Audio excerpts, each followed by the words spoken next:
Yeah. It's absolutely crazy. The alt-radical left propaganda media has created what I call an informational crisis in this country. It's crazy what we're watching every day.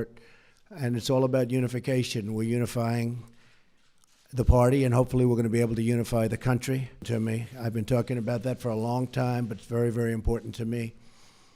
A new Rasmussen poll, in fact, because the people get it. Much of the media doesn't get it. They actually get it, but they don't write it. Let's put it that way. But a new Rasmussen poll just came out just a very short while ago, and it has our approval rating at 55%. This morning, because many of our nation's reporters and folks will not tell you the truth and will not treat the wonderful people of our country with the respect that they deserve. And I hope going forward we can be a little bit different and maybe get along a little bit better if that's possible. Maybe it's not, and that's okay too. Unfortunately, much of the media in Washington, D.C., along with New York, Los Angeles in particular, speaks not for the people, but for the special interests and for those profiting off a very, very obviously broken system.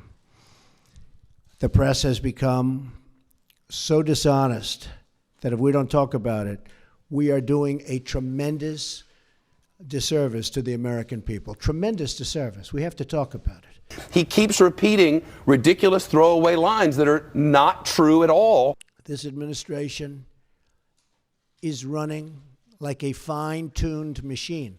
I don't think there's ever been a president elected who in this short period of time has done what we've done. And sort of avoiding this issue of Russia as if we're some kind of fools for asking the question. Really? Your opposition was hacked and the Russians were responsible for it, and your people were on the phone with Russia on the same day it was happening, and we're fools for asking the questions? No, sir. To find out what's going on, because the press honestly is out of control. The level of dishonesty is out of control. I will say that I never get phone calls from the media.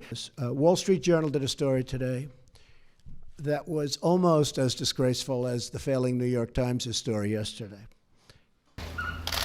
Well, the leaks are real. You're the one that wrote about them and reported them. I mean, the leaks are real. You know what they said. You saw it.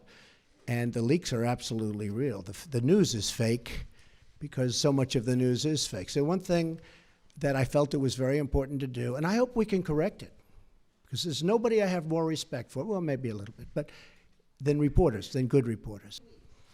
Because when I looked at the information, I said, I don't think he did anything wrong. If anything, he did something right. He was coming into office. He looked at the information. He said, that's fine. That's what they're supposed to do. They're supposed to be, and he didn't just call Russia. He called and spoke to both ways. I think there were 30-some-odd countries. He's doing the job. You know, he was just doing his job. The thing is, he didn't tell our vice president properly, and then he said he didn't remember. So either way, it wasn't very satisfactory to me. And I have somebody that I think will be outstanding for the position.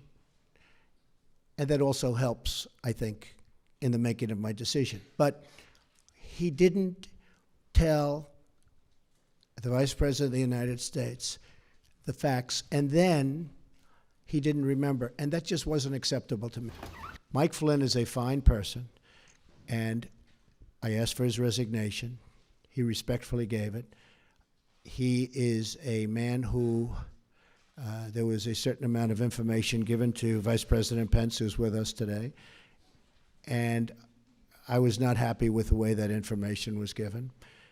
He didn't have to do that because what he did wasn't wrong. What he did in terms of the information he saw, what was wrong was the way that other people, including yourselves in this room, were given that information. Because that was classified information. It was given illegally. That's the real problem. And you can talk all you want about Russia, which was all a fake news, fabricated deal to try and make up for the loss of the Democrats, and the press plays right into it. No, I didn't. No, I didn't. But Mike, excuse me. No, I fired him because of what he said to Mike Pence. Very simple. Mike was doing his job. He was calling countries and his counterparts So it certainly would have been okay with me if he did it. I would have directed him to do it if I thought he wasn't doing it. I didn't direct him, but I would have directed him because that's his job. And it came out that way. And in all fairness, I watched Dr. Charles Krauthammer the other night say he was doing his job. And I agreed with him. And since then, I've watched many other people say that. No, I didn't direct him, but I would have directed him if he didn't do it. Okay? Jim? General Flynn, his last job in the military was the head of the Defense Intelligence Agency, military spies. Yeah. General Flynn's career was spying. He knew when he was on the phone with the Russian ambassador that American spies were listening to everything he said. He knew it. It was absolutely standard operating procedure. But he thought he was being listened to by patriots. All I can say is, wow.